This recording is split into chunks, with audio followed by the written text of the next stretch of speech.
Dzīvojam informācijas laikmetā, kad dažāda veida ziņas par mums plūst kā milzīga strauma. Tās galvenokārt uzņemam caur viedierīcēm. Visticamāk savā telefonā vai planšetē pašreiz skaties arī tu. Vai zināji, ka katram cilvēkam ir dabiskās tiesības uz labo slavu, reputāciju un godu? Vai zināji, ka tādas tiesības ir tev? Vai zināji, ka tādas tiesības ir katram cilvēkam? Tajā pašā laikā, vai esi pamanījis sevī tieksmi uz patiesību? Kas no tā izriet no tiem diviem jautājumiem par patiesību un cilvēka cieņu? No tā izriet tas, ka mums ir jārūpējas gan par patiesību, gan par cilvēka labo slavu. Par to mums saka 8. bauslis. Tev nebūs nepatiesu liecību dot pret savu tuvāko.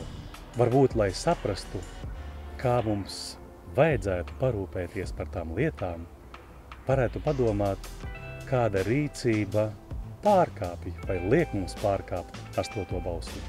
Pirmā lieta – pārsteidzīgs spriedums.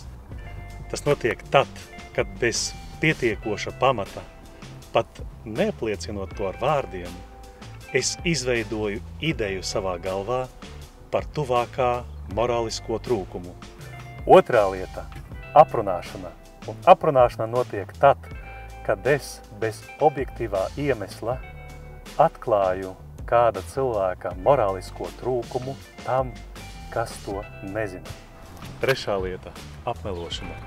Un apmelošana notiek tad, kad es ar vārdiem, kas neatbilst patiesībai, kaitēju cita cilvēka reputācijai. Un tagad kontrola jautājums.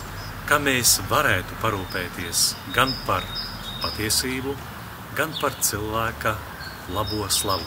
Un svētais Ignācijs raksta. Ikvienam labam kristietim ir jābūt noskaņotam, nevis nosodīt, bet drīzāk gan attaisnot sava tuvākā izteiktu apgalvojumu. Un ja attaisnot nav iespējams, tad jānoskaidro, ko otrs ar to ir domājis. Un ja tas ir nepareizi, jācenšas to labot ar mīlestību, dārgais draugs. Tieši mīlestība ir atslēga. Tieši mīlestība ir kritērijs. Un nākamreiz, kad tu izteiksi vai rakstīsi kaut kādu apgalvojumu par citu cilvēku, padomā, cik tajā ir patiesības, cik cieņas, cik mīlestības tajā ir.